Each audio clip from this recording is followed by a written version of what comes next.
wife Priscilla in the meeting. You can't hear us? Here he is. Can't hear us. Can we just turn the volume up a little bit, Sam, potentially, on the speakers? Is there anybody standing? Oh, I think I can hear an echo. Can I hear an echo? Possibly. Hello? 1, 2, Hello? 1, 2. Louder, louder, louder. How's that? I For sound the like I'm people in a the tin can. nosebleed section. Yes, that's Okay. me. All right. There we go. All right, team, we're kicking off. We're going to do it. Are we going to do it? Yep, we're doing it.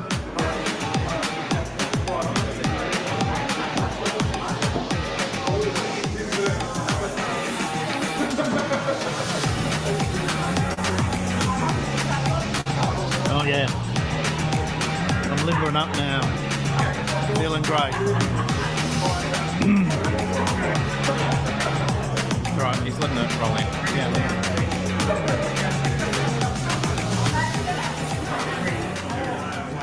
Hello, I'm Becher Townshend and welcome to the Fontcast, Tasmania's leading source of political news and views.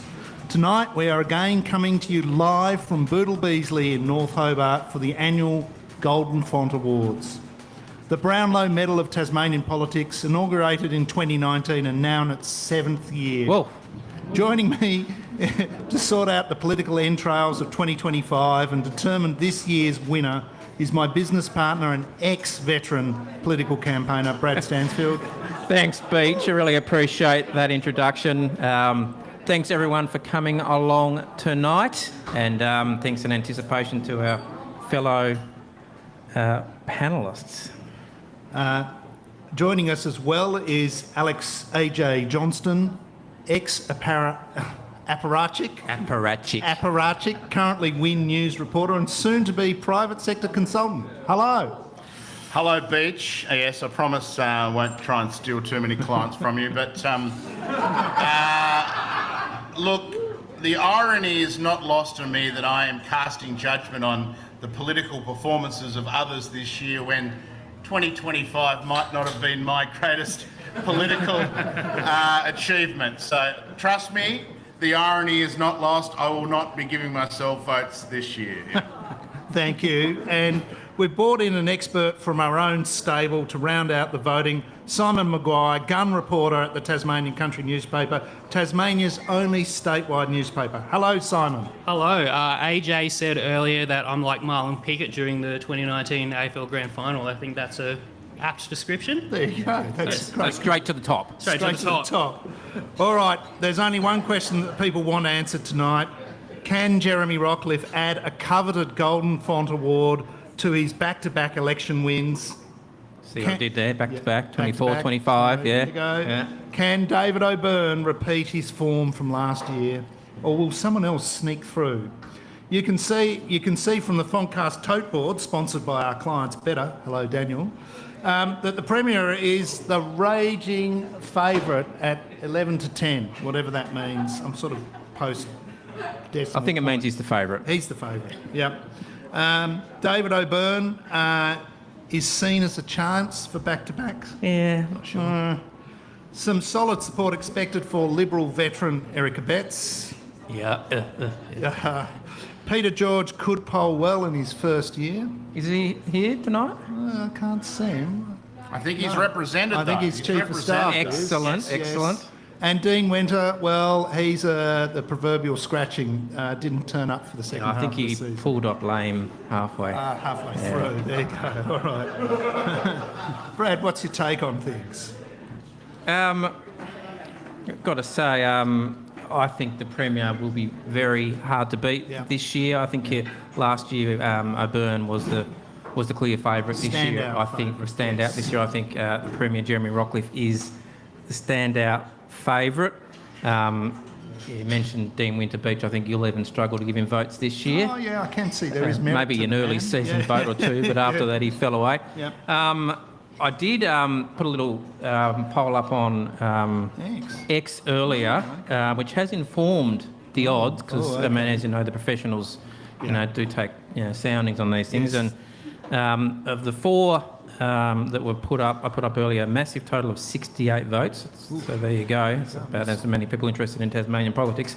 Thank you. Jeremy Rockcliffe was 56%. David O'Byrne, 21%. Peter George, 13%. Eric Betts, 10%. Yeah, okay. So I think that's fairly consistent with the odds on the tote board tonight, Beach. I think it is. There you go. We've had them independently verified, haven't we? Has been an interesting year. Just very quickly for those that have forgotten, a quick recap. We had a federal election. Remember that? Back in May? People might have forgotten about that. Sam McQuestion hasn't. He's hiding behind there, but he remembers, sadly. Wipeout for the federal Liberals in Tasmania. Then we saw the resurgent State Labor Party. Luke Edmonds has forgotten about that one as well. Labor actually took the lead in the opinion poll, EMRS opinion poll, just prior to the election, which they, in hindsight, somewhat foolishly called Beach. Yes. You admit that now, do you, boys? Yeah, well, in hindsight, we're all geniuses in hindsight, aren't we? Yeah. Then we had... thanks for the reminder, AJ. Obviously, just prior to that election, we had Guy Barnett's disastrous budget, record-breaking in many ways. I think primary one being it never passed the Parliament. Then the no confidence motion. Then we did see that extraordinary period in June, late May, June, where the Premier stared down Parliament, stared down to a certain extent the Governor, stared down his own party room. Perhaps even stared down political precedent. Stared down everything. Yeah. And then went to an election and amazingly came back with a 3% swing towards it. Extraordinary effort by the Premier and his team, as well as some of whom are here tonight. Then we saw the post-election horse trading. Everything was thrown overboard by the Premier except for the stadium. Sorry about that salmon industry. Then we saw the somewhat humiliating defeat of Mr Winter's no confidence motion, 24-10, because we all forgot that the Speaker doesn't vote. And then we saw Mr Willie replaced Mr Winter as the Labor leader with a massive party room majority of -8, as I understand it, which is all sorts of precedences there. Then we had Eric Betts' nothing burger budget, which was just as bad as Guy's, but no one cared because no one won an election. He's going to fix it next year, don't worry. High taxes are coming, Beach. No, they're not. Coming soon, of course, the stadium vote. That's going to go through. Everyone's very excited by that. I can see in the room all the... Going down to the wire. It'll go through easily. All the industry people there, Mr Winch, Mr Price and Master Builders are all very excited about that happening. And through it all, of course, Beach, we've had the ongoing ferry fiasco. Yes. It's all good. TT lines literally broke, but not a problem there. No. I'm told how's the new berth going? Head of schedule. So a big year in politics, as always. All right, well, it sure has been. So let's move to the voting. And a reminder of the previous winners. Some would say the kiss of death, but I'll say previous winners. 2019 to 2021. That's 3 in a row, isn't it? Peter Gutwin. 3P. That was COVID for some of that. That was COVID, 2022, Dean Winter. 2023, a bit of a wild card in my view, Nick Street. Hey, I blame Alex for that. Yeah, I think AJ's got it. I was very persuasive that night. were. I'm not sure what got into me, but... 2024, David O'Byrne. All right, now, a quick reminder of the rules. Each panel member casts 3, 2 and 1 vote for Tasmania's Politician of the Year with a brief being the operative word. Explanation as to why. Sam is going to keep score for us. Thank you, Sam. Yeah, look, he's lost, he's lost already. I've got a pen here somewhere. There you go. All right, he's got a pen. There you go. He can count with his fingers if he has to. Okay. All right, and I think I'm going to roll off first. You're going to go first, Beach. You roll into it. All right. Okay. So look, as you know, I've taken great counsel in considering my vote. Each year, I spend a great deal of time. Some might have thought that last week I was on a junket in China, but the truth was I was deeply ensconced in contemplation about this, and so I'm going to work from my 1 vote up. You do that. Yes. Number one vote, as in one vote, goes to a veteran Liberal, namely one Eric Betts. The reason why I think Eric deserves at least a vote, if not contemplation of more, is because he has managed to quickly position himself, I think, within Cabinet as a safe set of hands. I think he's managed to bring through a budget that Guy was unable to bring through, even though they're pretty similar. And I think he's also positioned himself as a potential leader in waiting of the Liberal Party, depending on what Jeremy does. So I think Eric deserves one vote. Okay. If he wins, can I do the acceptance speech? You can. Please do. Yes. 2 votes. I'm going to give. I'm going to give to Peter George. Peter George, in my view, has come from nowhere to somewhere in absolutely no period of time at all, and managed in the first few days of being elected, I think even before the Parliament sat, to be a significant influence on government and government policy, particularly around salmon. And so in doing that, demonstrated that he has significant political capacity, and in my view, in a lot of ways, does manage the crossbench very well. So he's worthy of 2 votes. And 3 votes, drum roll please. Yep, thank you, thank you. Probably not surprisingly goes to Jeremy Rockcliffe. Jeremy Rockcliffe has run back-to-back elections, as you say, Brad. He has shown a ruthless tenacity to get re-elected, to get his stadium through, and got a 3% swing towards him during the election campaign. I think he threw everything at it but the kitchen sink, I've got to say. But the long and the short of it is he had a political victory out of it. You're a big fan of Tas Insure. I can't wait to get my $240 off my home insurance. I thought I was going to get it last week, but no, we've got a discussion paper, I believe. Anyhow, but the reality is that he has been very successful. And further to that, he's seen off Dean Winter, which is perhaps not surprising given the events of the no confidence motion and the election campaign. But further to that, really, you know, with the Labor opposition falling in behind on the government in terms of the stadium, they have effectively neutered themselves politically, in my view. And given that we had an early election call, I don't think we're going to see an election for quite some period of time. And so, as a result of that, the government is governing in a lot of ways as if it was in majority. So, congratulations to Jeremy. I think he has been incredibly successful from a political point of view, and there it is. Glad that was brief. Yeah, thank you. Thank you. Sorry. All right, AJ, what's your votes? Oh well, I got a couple of honourable mentions, I think. I mean, David O'Byrne gets an honourable mention. I think he's sometimes the voice of reason in the Parliament. I think Bridget Archer gets an honourable mention, bounced back 13,000 votes, you know, shook off a federal election loss. I think she started pretty solidly as a minister. I think she's, had a pretty reasonable start to her ministerial career in a very tough portfolio. From a Labor point of view, hard to find votes for Labor in a disappointing year, though the man in the room, Luke Edmonds, had about 10 seconds to celebrate his victory in Pembroke. Yep. Someone reminded me today that he won every Kim booth in the electorate, so he would have liked to have a little bit more of a honeymoon there, but he went straight into a state election, so shout out to Luke. And now on to the votes. I'm going to give 1 vote to Peter George for the same reasons Beach has just said. You know, he's a player in Tasmanian politics now, and obviously his critics will say, oh, look at all the money he's raised. Of course he was going to get elected. Well, raising that money in itself is an extraordinarily impressive feat from a standing start.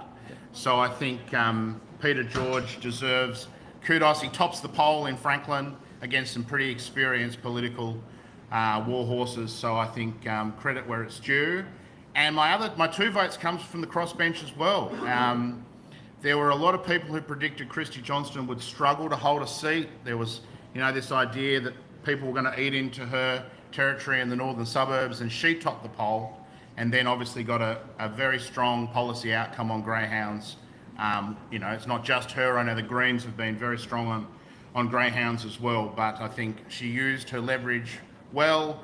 I thought, voting for the no confidence motion might have hurt some of those people on the crossbench. Looked like they were destabilising the place. It was the absolute opposite. Craig, who's in the room tonight, Christy Johnston and Peter all got, or not Peter so much, he wasn't in the parliament, but they got big votes, I should say. And then, I think it's a fait accompli, and I just want to mention that a few years ago I gave Jeremy Rockliff 3 votes in the Golden Font, and I almost got scoffed at. Yeah. And my rationale at the time was, I think Jeremy Rockliff sort of represents what a lot of Tasmania is. Socially progressive, but, pro-business, respect for the union movement, but not, of the union movement. I know when my mother was the Education Union President, they had a great working relationship. So I just think Jeremy Rockliff sort of sits where a lot of Tasmanians sit. Now, he hasn't had a perfect year. I think his treatment of the TPC and more recently the Auditor General, very average. I think when you undermine experts like that who are paid to do a job and an important job, I think it sort of undermines, an important part of democracy. So he gets marked down on that. But an election year is all about results. And you're right, he stared down. Now, stared down in the end, I'll just say, and there are people in this room tonight who were much closer to the events of that week than I was. But my feeling was at one stage, he wasn't going to stare down Dean Winter and, more importantly, his party room. There was a feeling in me that he was thinking, this is in the too hard basket now. I've got to make sure that, the Liberal Party is in the best possible position. Anyway, I'm not sure what changed, but he came out the next day in Parliament and he was, full of beans, and it was obvious that he was going to serve it up to Dean Winter, and he did. And then, you get 40% of the vote in an election where, if it had run its course, they would have been lucky to get 30% of the vote. Then he's got to get 3 votes, Jeremy Rockliff. There you go. All right. Alex, memory like an elephant, I got to say, in terms of your previous tips. Simon, what are you saying? So I'm giving 1 vote to David O'Byrne. So obviously last year he had an incredible year. This year I'd describe his year as solid. Increased his vote at the state election by about 2 or 3% in first preference votes. I think the thing that David O'Byrne does best is he has this ability to work constructively with the Liberals and Premier Jeremy Rockliff, but also criticise them at the same time. Like, he strikes that balance well. So, it's a sign of his experience, and I think he's actually been more effective as an independent than when he was in the Labor Party, as evidenced by his Fontcast win last year. Yeah, so he gets my 1 vote. 2 votes I'm giving to Jeremy Rockliff. Yes. Oh, he's thrown it out there. I will reveal why in a second. Yeah. So this is Nasiah Wanganeen Malira all over again. So obviously, no confidence motion. Very tough to come back from that. But not only that, he strengthened his votes, managed to get 2.5 quotas on his own. Yeah.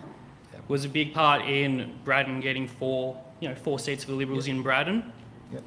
But I think the most impressive part of the Premier was what happened after the election. So basically, to get the crossbench on side, the Greyhound announcement in terms of political strategy was an absolute masterstroke in terms of being able to get the crossbench on side. And as soon as that happened, he was like, yep, Liberals are going to form government. Yeah. Didn't need to throw salmon overboard then, Simon. Is that what you're saying? I think the salmon kind of sealed the deal. Oh, mate. Yeah. Okay. Like, he was 80% there with the Greyhounds, and then... Yeah, he'd like salmon with that, sir. Yes, please. Yeah. All right. Yeah, so I got asked to come on Golden Font about, a bit over a month ago. You did, yep. And I have a confession to make. Rockliff was actually... I did give him 3 votes initially. Oh. But then the other confession, this is the first time he wore a suit to work. Yes. Yes. Don't expect me to wear a suit tomorrow. But certain event happened a few weeks ago that made me change my mind. So I'm giving 3 votes to Peter George. Nope. Yeah, so obviously only been in Parliament for 4 months? Yep. 4 months. Did very well in Franklin. And I think the thing that clinched it for me was after the terms and references for the salmon review came out, he managed to, him and the Greens managed to successfully lobby the government to change it to have findings and recommendations. Yep. And I think that just shows kind of the power and the hold Yes. that Peter George has over the government at the moment.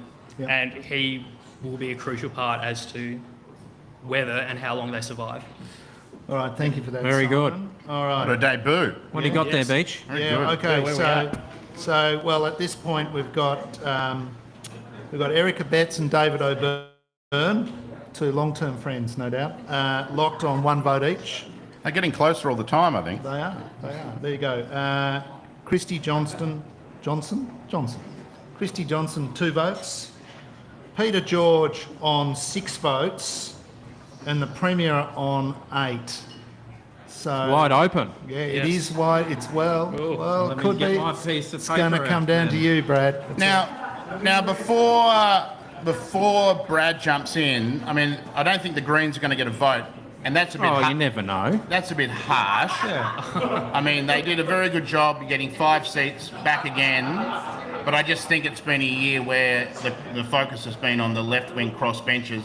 It's not a reflection on the Greens, who are like a metronome in Parliament, but I just think that's probably the rationale behind no Green votes, I'd imagine. I think they got overshadowed. Yeah. All right. They're There it written is. down, so I can't change them. Oh, Now- cast in stone. Now, the 1 vote, this person will surprise, I suspect, Alex, if nothing else. This person was a hopeless state opposition leader, but has taken to her new federal role with Oh, great wow. aplomb, like a duck to water, I Wow. would say. Never thought I'd see And that. only a matter of time before she is a federal cabinet minister, in my view. I'm told by a very reliable source that she is one of the most requested federal Labor ministers for meetings behind only the Prime Minister. Wow. Very, very popular, very, very keen. People are very, very keen to talk to her. Still don't think that's enough to get back on a Christmas card with Brad. I'm trying. It's a reasonable first step, I reckon. So, yeah. 1 vote, Rebecca White, you go. federal member for Lions. You heard it first, ladies and gentlemen. 2 votes. Shaw, as you mentioned, he got elected courtesy of hundreds of thousands of dollars of Climate 200 money. Not that hard to raise if you're just getting Simon, what's his name's good books. But that being said, obviously very, very, very influential on salmon in particular. They achieved, with respect to the Greens, more in 3 days than they've achieved in a decade on salmon, to be frank. And it's not necessarily a reflection on them, but he has really leveraged his position to get an outcome. Time will tell, I think, whether he's a bit of a one-hit wonder or, I saw the stadium stuff, like a lot of hot air on the stadium, but it's still being built last time I checked, so we'll see. But hats off to him, got the outcome. 2 votes for Peter George. Okay, so that, just so everybody knows, feel the tense. Yeah, I know. That puts Peter George and Jeremy Rockcliffe neck and neck, Brad. So this So is if I don't give any decided. votes to Jeremy here, we could go. no pressure. Yeah. But no, 3 votes to Jeremy. Okay. All the reasons that have already been cited, I won't go through them again. Clearly, the standout Tasmanian politician of the year. Well, sort of by default, I put Sam out of a job, but thank you for the tally, Sam. That was great. Yes. So the official winner, Beach. So the official winner of the 2025 Golden Font is Premier Jeremy Rockcliffe. Is anyone from his office going to accept the award? There's a few here, Beach. Yeah, there are a few here. I'm looking at 1 or 2 of them. They're sort of lurking in the corner. Here it is. They don't want to be on camera. Yeah. We'll give it They to don't them want to come. afterwards. We'll give it to them after, or the Premier can come and get it. Okay, well... And second place, sorry, just round it out officially. Second place, Peter George. And third place, I've got to say, a bit of a rank outsider in my books, but there you go. Good work, AJ. Christy Johnson. There you go. There you go. All right. Okay, we've got a room full of people and a bar open, so it's time to party. We'll have a deeper dive into the year that was in our regular pod on Friday, so watch out for that. You've been watching and listening to the Fontcast, the only place to get clear, honest, informed, and most importantly, fearless analysis about Tasmanian politics. Fontcast is brought to you by Enterprise Marketing and Research Services, Tasmania's leading provider of quality market research. Fontcast is produced by Icon Media and directed by Sam Icon. Thank you, Sam. And until next time, carry on. Well done. Thank you. Not an easy one to go against.